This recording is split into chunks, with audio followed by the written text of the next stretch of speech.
Epístola de Pablo a los Colosenses, para aquellos que se han incorporado a esta serie, y hemos descubierto cosas muy importantes sobre la fe cristiana, sobre todo sobre la preeminencia de Cristo. Este capítulo que estamos estudiando, capítulo 1 y capítulo 2, nos mete en una sección donde acentúa que Cristo es el todo en todos. Cristo es preeminente. Ya hemos visto en los versículos anteriores, eran versículos 8 al 12, Pablo presentó primeramente la fuente del Evangelio. ¿Quién fue el que llevó el Evangelio allí a Colosas? Y fue el amado y fiel discípulo, consiervo en el Señor, en la obra del Señor, llamado Epafras, un mensajero que se dedicó no solamente a compartir el Evangelio allí en la zona de Colosas, sino también luego a discipularlos, a enseñarlos, a madurarlos. Algo muy importante, que Epafras no solamente llevó el Evangelio y dijo apañaos como podáis, sino que se preocupó en darles enseñanza y les mostró que el Evangelio se centraba en la persona de Jesucristo. Y vimos también que habían oído y confesado a Cristo como su Señor, y luego en el versículo 7 fueron hechos discípulos. Epafras tenía un corazón muy grande, muy consagrado para conseguir el bienestar en la creyente de Colosas. Y a lo largo de la epístola Pablo menciona el interés que tenía y oraba por ello. Decía que ora por vosotros con un celo, con un fervor tremendo. Quería que estos cristianos se mantuvieran fieles y quería que pudieran vencer a los falsos maestros que estaban rodeando la iglesia. Bueno, hoy vamos a entrar en los versículos 13 hasta el 20. Vamos a leerlo juntos. Dice: el cual nos ha librado de la potestad de las tinieblas y trasladado al reino de su Hijo, de su amado Hijo, en quien tenemos redención por su sangre, el perdón de pecados. Él es la imagen de Dios invisible, el primogénito de toda creación, porque en Él fueron creadas todas las cosas, las que hay en los cielos y las que hay en la tierra, visibles e invisibles, sean tronos, sean dominios, sean principados, sean potestades. Todo fue creado por medio de Él y para Él. Subrayar esa última frase, y para Él. Y Él es antes de todas las cosas, y todas las cosas en Él subsisten. Y Él es la cabeza del cuerpo, que es la iglesia, el que es el principio, el primogénito de entre los muertos, para que en todo tenga la preeminencia. Por cuanto agradó al Padre que en Él habitase toda la plenitud de la deidad. Y terminamos nuestra lectura con el versículo 20.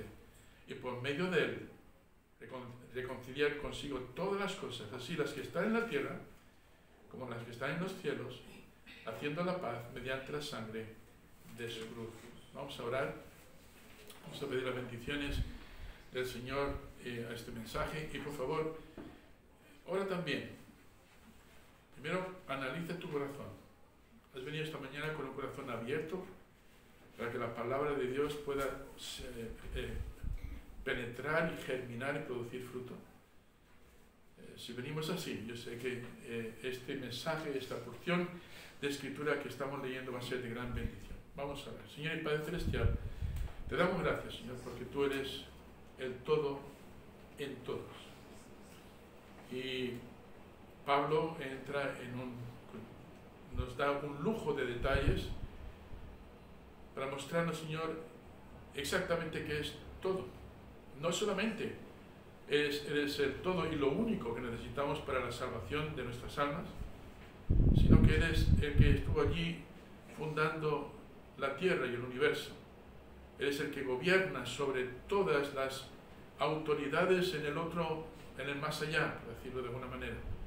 Eres el que tiene preeminencia.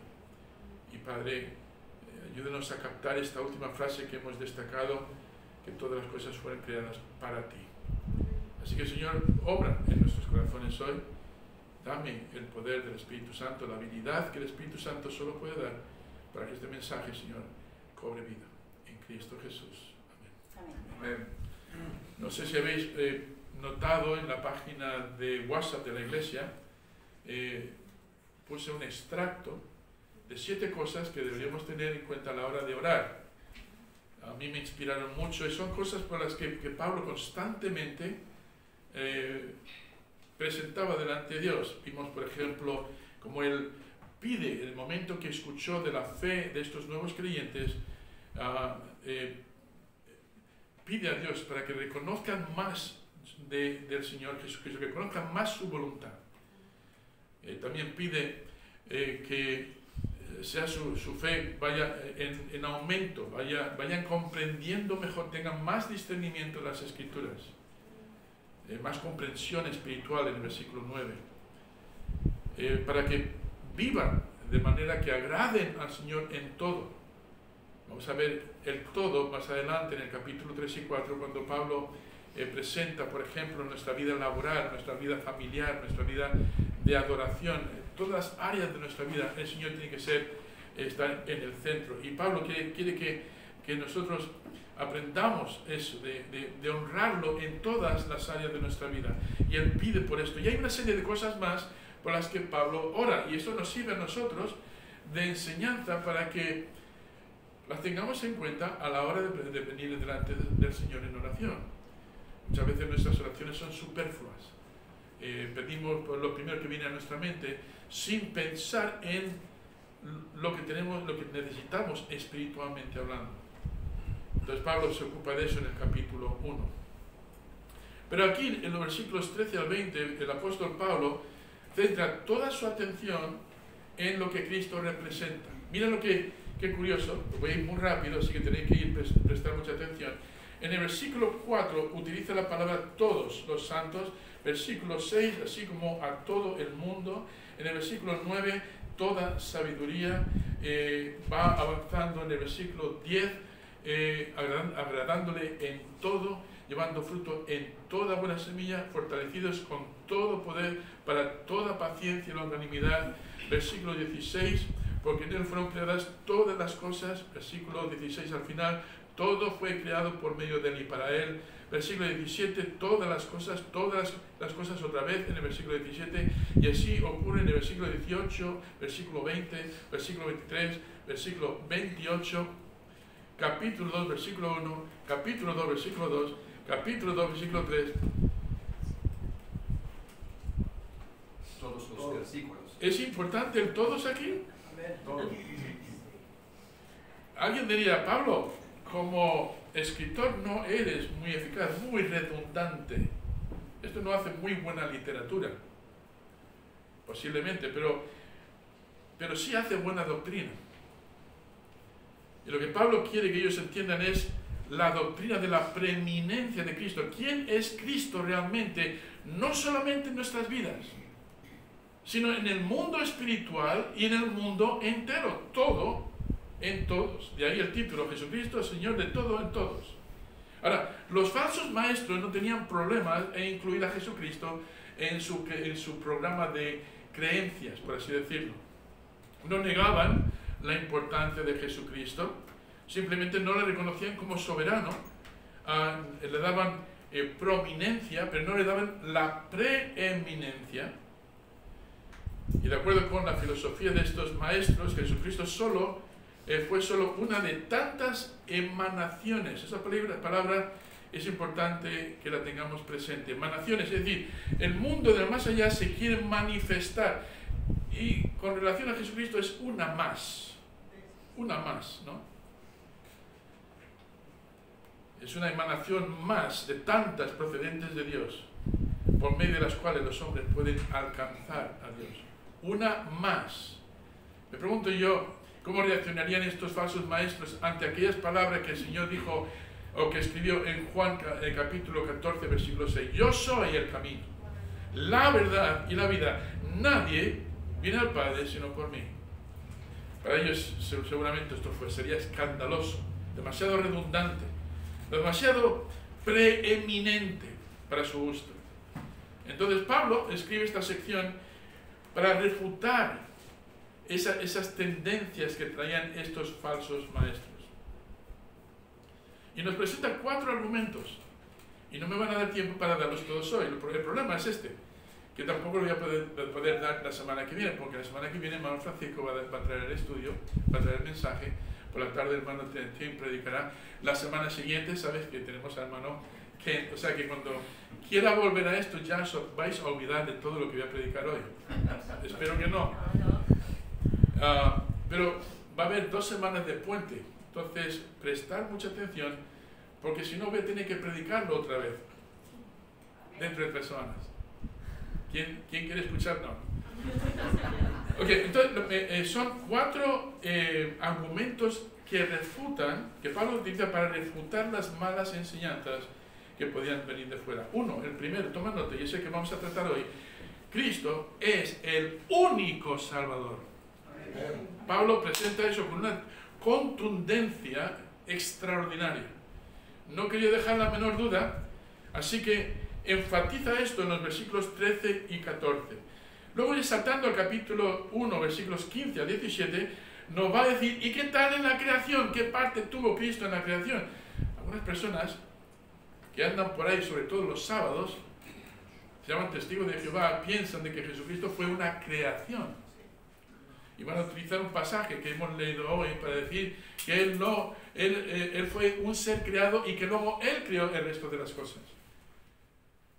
Entonces, vamos a mirar eso con detalle para que podamos llegar a entenderlo. De esa manera, cuando alguien nos diga, no, Jesucristo no es Dios, es un Dios, con D minúscula, y Él no creó todas las cosas, Él fue creado, y luego de ahí Dios creó.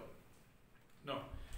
Aquí Pablo va a enseñarnos de que Cristo es el creador, con Dios Padre y Dios el Espíritu Santo, los 3. Si alguien tiene dudas sobre eso, lo único que tiene que hacer es abrir el Evangelio de Juan, capítulo 1, versículos 1 al 4, donde dice, en el principio era el verbo era con Dios, el verbo era Dios. Todas las cosas por Él fueron creadas, y sin Él nada de lo que fue creado fue creado. Versículo 14, y el verbo fue hecho carne.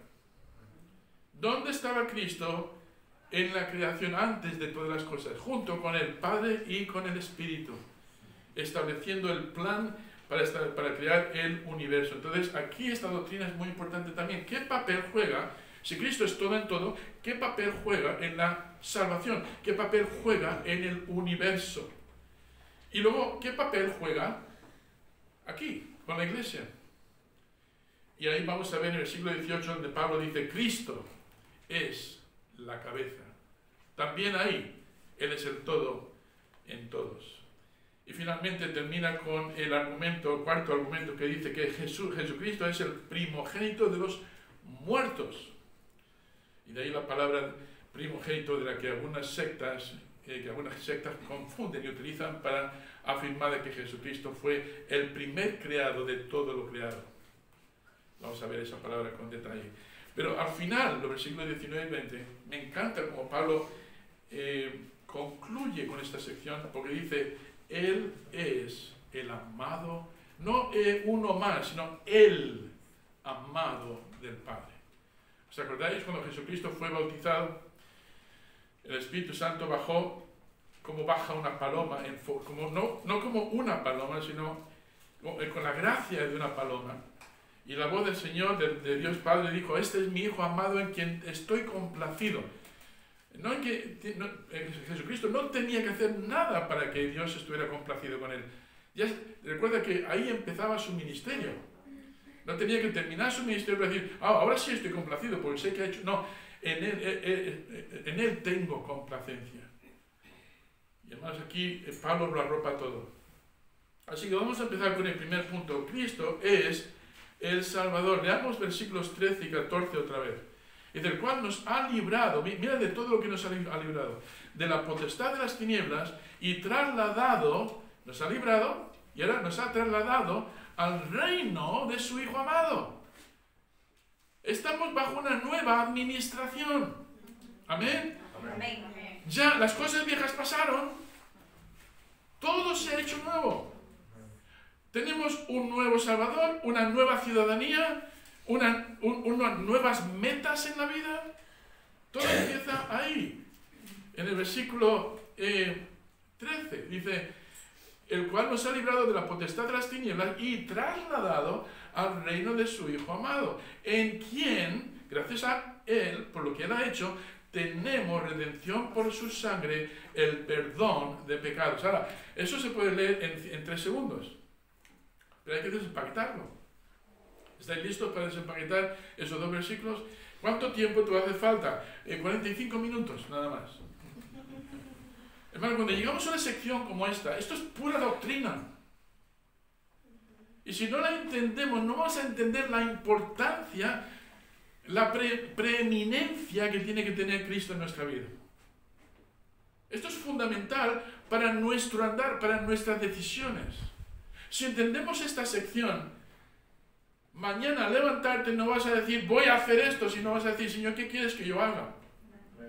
Ese es el giro, el cambio. Que a partir de entender esto vas a decir, Señor, mi vida no es mía, tú me has redimido, tú me has trasladado, Señor, mi vida ahora es tuya. ¿Qué quieres que yo haga? Recuerda aquel encuentro de Saulo de Tarso, cuando fue a Damasco, cayó al suelo, el Señor se le manifestó y le dijo, yo soy a quien tú persigues. Me encanta eso porque Cristo se identifica con la iglesia. Cuando nos persiguen a nosotros, persiguen a Cristo. Detalle. Y cuando Pablo entendió por fin quién era, dijo, ¿qué quieres que yo haga? Esa debe ser nuestra actitud cuando entendamos este pasaje. Ya no es, yo voy a planear mi vida, sino, Señor, si tú eres preeminente, no importante, sino preeminente, mi vida te corresponde. Señor, ¿qué quieres que yo haga? ¿Cómo quieres que viva mi adolescencia? ¿Cómo quieres que viva como padre y madre de familia? ¿Cómo quieres que viva en el trabajo? ¿Cómo quieres que viva aquí en la iglesia con mis hermanos? Cuando entendemos que Cristo es todo en todo, hermanos, si lo entendemos de verdad, si tenemos discernimiento, nuestra vida va a ser diferente. ¿Entendéis por qué debo de desempaquetar esta porción? Se puede leer en unos segundos, pero hermanos, lo que tenemos aquí es una riqueza extraordinaria. Vamos a mirarlo, y también recuerda que era algo que escribió para refutar, para combatir la falsa herejía, la falsa enseñanza que se estaba dando allí. Una de las cosas que tenemos que entender sobre el Salvador, antes de decir el Salvador, es que el hombre es pecador. Romanos 3:10, no hay justo ni en uno, por cuanto todos pecaron, capítulo 3:23, están destituidos de la gloria de Dios. Todos los que están en esta habitación tienen algo en común. Hay españoles, hay brasileños, hay cubanos, hay un poco de todo aquí, pero todos estamos de acuerdo en una cosa, espero, que todos somos pecadores. ¿Sí? Ahí empieza todo. El otro día hablando con un joven que trajo la hermana Jenny, ahora se ha tenido que trasladar a Madrid, pero me hizo el trabajo muy fácil porque nos quedamos una hora más después de la reunión de oración. Nos quedamos ahí hablando y le dije, por no mencionar el nombre, dije, si tú fueses a morir ahora mismo, ¿dónde irías? Dijo, al infierno. Con una mirada muy diciendo, asumo esto. Me hizo la tarea mucho más fácil. Si tú tienes una persona que viene al médico y no sabe que está enfermo y no quiere reconocer que está enfermo, la tarea del médico se le va a poner muy difícil. Pero si la persona dice, mira, sé que algo está mal, me voy a morir, y me pongo en sus manos, doctor, hace el trabajo del médico mucho más fácil. ¿Verdad que sí? Entonces, lo primero que tenemos que reconocer es que el problema mayor del hombre es el pecado. Es un problema que nunca puede ser resuelto por la filosofía o por un maestro religioso. Yo no puedo resolver ese problema por ti. Nadie puede, excepto uno. Se llama Jesucristo.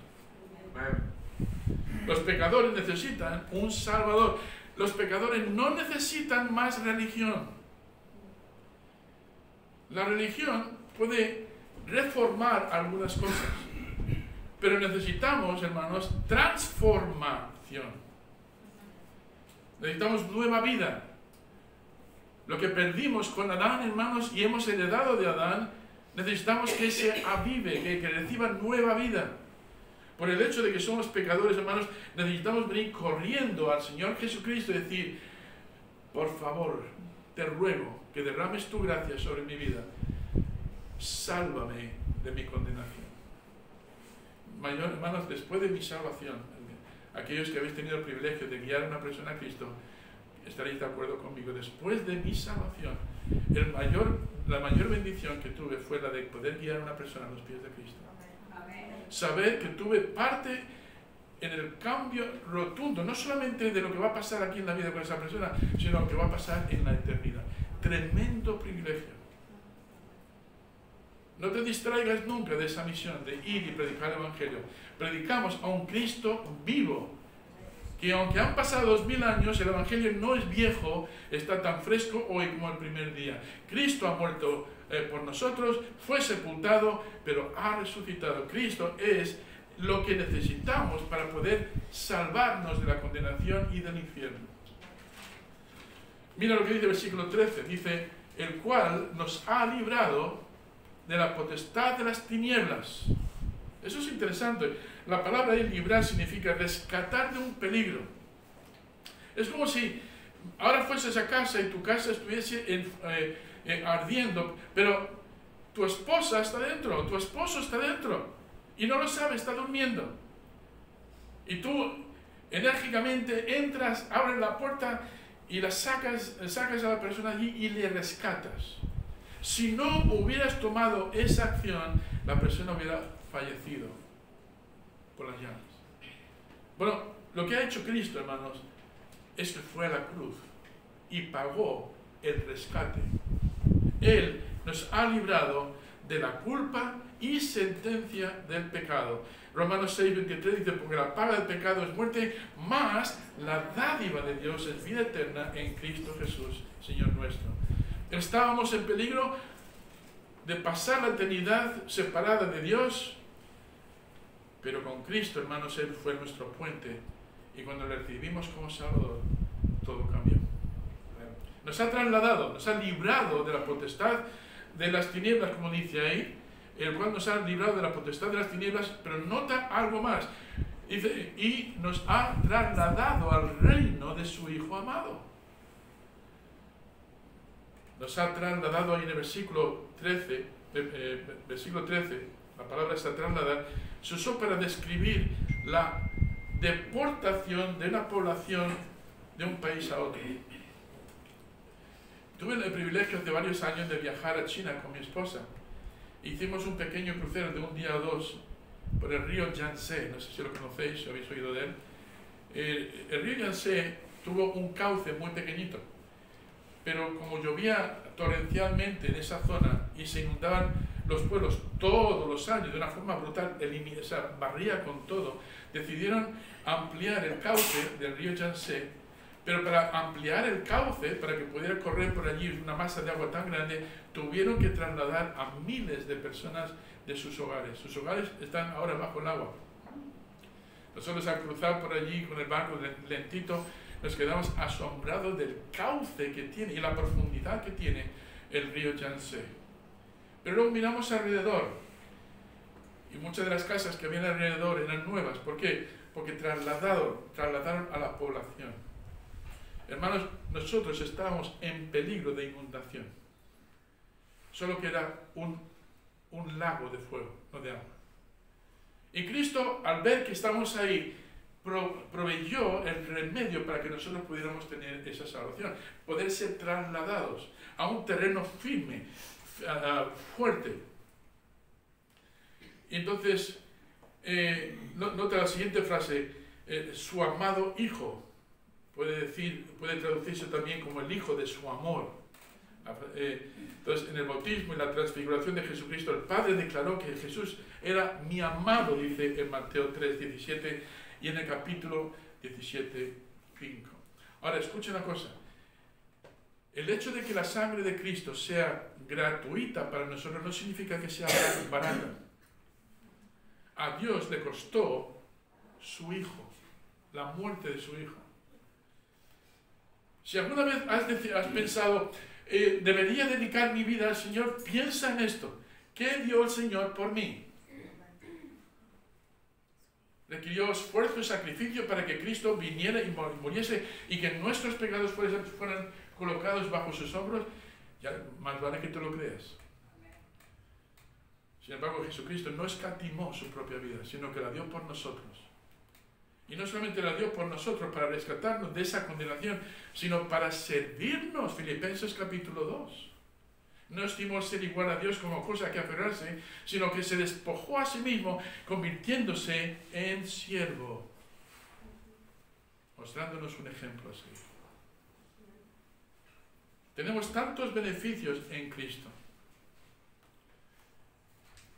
Dios los había libertado de la esclavitud. Si miramos al pueblo de Israel como otro ejemplo, Dios los había libertado de la esclavitud de Egipto y los trasladó, los llevó a la tierra prometida, la cual era su herencia. Y nosotros de manera similar nos ha trasladado de la esclavitud de este mundo y del diablo, el dueño de nuestras almas, el padre de todo perdido. Y nos ha trasladado, nos ha colocado ahora en las manos del Señor. Es un tremendo privilegio. Si alguien te dice que es una vergüenza o no merece la pena ser cristiano, dile, aunque yo no viva del todo como debo de vivir, déjame decirte que el cristianismo, que Cristo enseñó en las Escrituras, sí merece la pena seguir. Entonces vemos que la tercera acción salvadora que Pablo menciona no solamente los ha librado y los ha trasladado. Ahora fíjate en el versículo 14, en quien tenemos redención por su sangre. Esta palabra redención es muy interesante. Significa exonerar a un prisionero del pago del rescate, pero mediante la anulación de su sentencia, el borrar sus cargos. Si tú vas a una prisión hoy en día, dices el preso 455, tráiganme aquí, sacan la ficha del preso 455 y te dicen, mira, estos son todos los cargos, todo lo que le mantiene aquí todavía como prisionero. Si sacaran tu ficha, si eres salvo, si has reconocido a Cristo como Salvador, si has puesto tu confianza en Él para salvarte, si sacan ahora tu ficha, el diablo diría, ¡eh!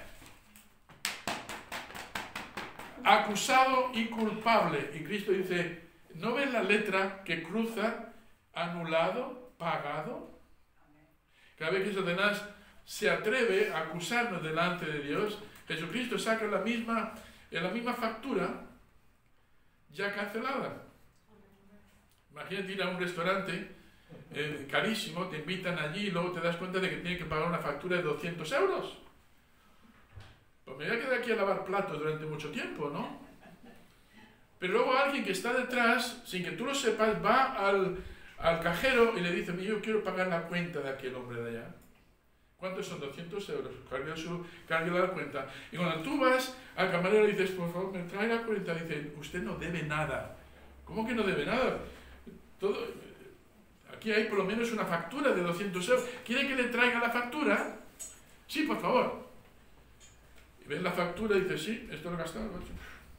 Exacto, no hay ningún error. Pero luego notas que hay un sello que pone pagado. Sales sonriendo del restaurante diciendo, ¿quién habrá sido la persona tan dadivosa que haya pagado una deuda así? Si luego te dicen quién ha sido, no vas a ir a él y decir, ¿sabes? Tengo una deuda contigo. Gracias a ti, yo he sido redimido de pagar esa deuda. Todo esto lo incluye Pablo en estos dos versículos 13 y 14. Fue librado, fue trasladado, fue redimido, pero nota la cuarta cosa, nos ha perdonado, capítulo 1, versículo 14, en quien tenemos redención por su sangre, nota el perdón de pecados. No te pierdas eso. Resulta que la redención y el perdón van juntos. Guardad vuestro sitio ahí un momentito, venid conmigo a Efesios 1:7. Capítulo 1, versículo 7.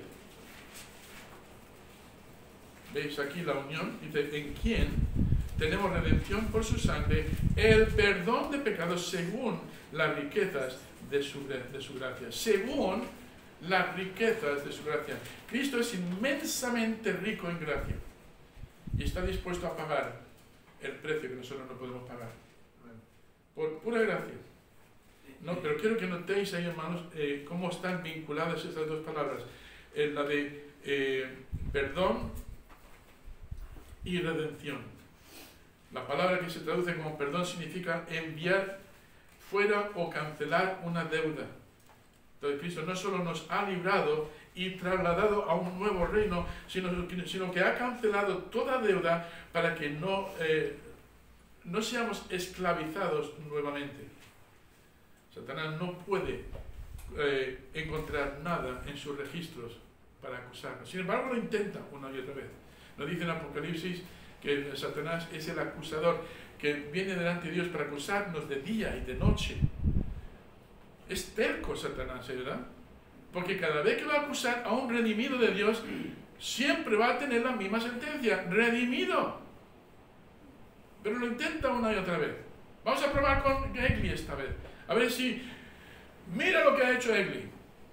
Y empieza a acusar. Y Jesucristo viene con su factura pagada y dice: ¿pagado? Pues vamos a ver qué tal Isis. ¿Pagado? Héctor, seguro que le pillamos a él. Pagado. Hermanos, esto es extraordinario. Que Cristo pudiera hacer esto. Que Cristo tuviera este poder y esta capacidad única para poder no solamente librarnos, sino también trasladarnos, de redimirnos, cancelar nuestra cuenta y de perdonar una para siempre nuestra deuda. Yo me siento muy privilegiado de tener a Cristo como mi Salvador. Y cada vez que me dicen que Cristo no es suficiente para llevarme hasta el otro lado, hasta el cielo, porque a partir del momento que recibo a Cristo ahora tengo que hacer mi propia obra para poder llegar al cielo, le digo: mira, Cristo es el todo en todos. No hay lugar para mí, para poder yo conseguir llegar allí. Ya está todo pagado. Hermanos, la seguridad de la salvación es una doctrina extraordinaria que debemos entender y saber defender también. Y todo depende de Cristo. Por esto, la importancia de ampliar versículo 13 y versículo 14. Nadie nos puede redimir, nadie nos puede perdonar y nadie nos puede trasladar del reino de Satanás al reino de Dios, excepto Jesucristo. De ahí que Pablo dijera: estos falsos maestros, estos filósofos vanos, que dicen que Cristo es solo una emanación, uno más en una lista de cosas, dijo: no, Cristo o es el todo en todos o no es nada. Así de rotundo se presentó Pablo. Ahora, la semana que viene, dentro de varias semanas, vamos a ver el siguiente punto, que es: ¿qué tal? Vale, hemos entendido que Cristo es el Salvador, que Él nos ha librado, nos ha trasladado, nos ha redimido, nos ha perdonado, pero ¿y qué tal con el mundo, con lo que rodea?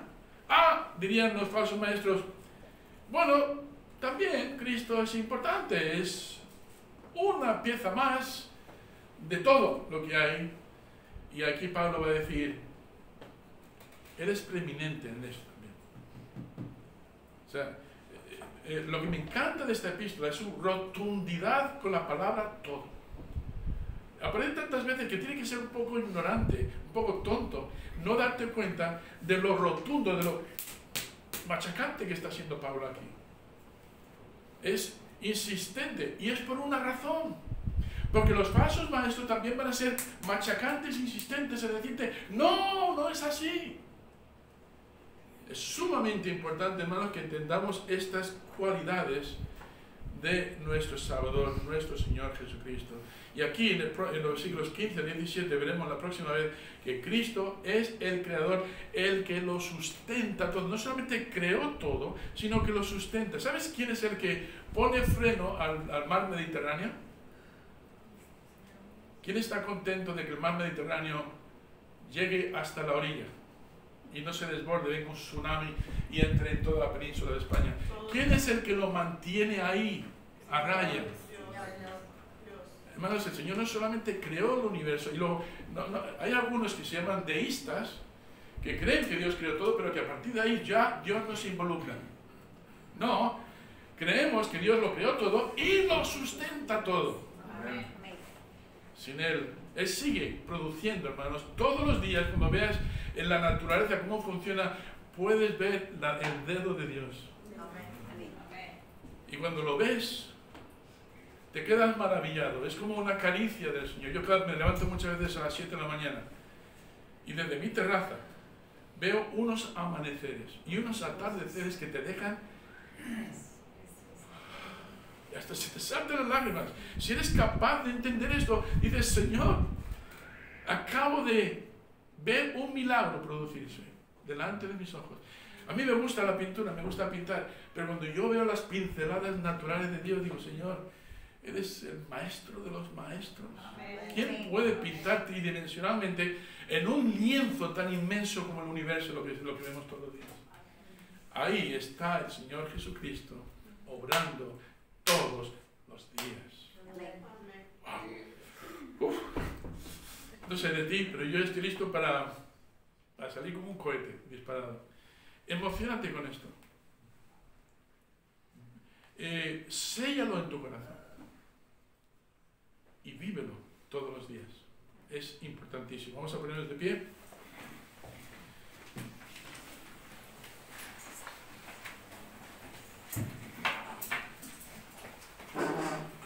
Antes de pedir a Kathy que venga, toque la pieza de piano, quiero hablarte a ti que estás ahora aquí esta mañana. Puede que hayas estado asistiendo a una iglesia durante muchos años, pero sabes que por muchos años que vengas a una iglesia, eso no te va a salvar. Hay una deuda que solo Cristo puede saldar. Puedes tener tu nombre en un registro de membresía en la iglesia. Puedes incluso haber sido bautizado o bautizada, pero eso no te va a salvar. Puede que te hayan enseñado la Biblia desde que eras niño y te sepas cientos de versículos de memoria, pero eso no te va a salvar. Solo Cristo puede salvarte. Y si tú estás ahí ahora mismo de pie y dices, yo no tengo seguridad de mi salvación, si fuese a morir, no sabría dónde voy, no sé dónde voy a ir. Con el muchacho con el que estoy hablando, no es un muchacho, ya es un hombre, pero me decía, yo sé dónde voy a ir. Voy a ser separado de Dios eternamente en un lugar llamado infierno. Y le dije, ¿estás satisfecho con eso? Y dice, en ninguna manera. Le mostré el plan de salvación y fue tan fácil llevarle por los pasos. Jenny estaba allí presente. Fue un privilegio poder guiar a los pies de Cristo. Tú estás aquí hoy y dices, pastor, yo no tengo seguridad de salvación.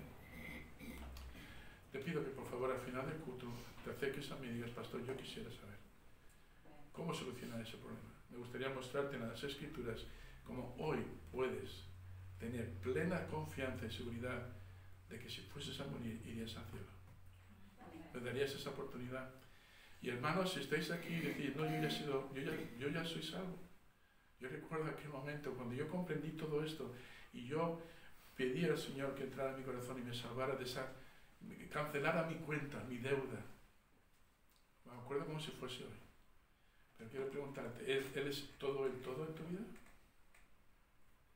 ¿Hay alguna área que necesites rendir al Señor? Según vamos a cantar esta canción, me gustaría que pensaras en ello. Vamos a cantar la número 394. 394. Dejo el mundo y sigo a Cristo. 394.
¿Querías despedirnos en oración, por favor?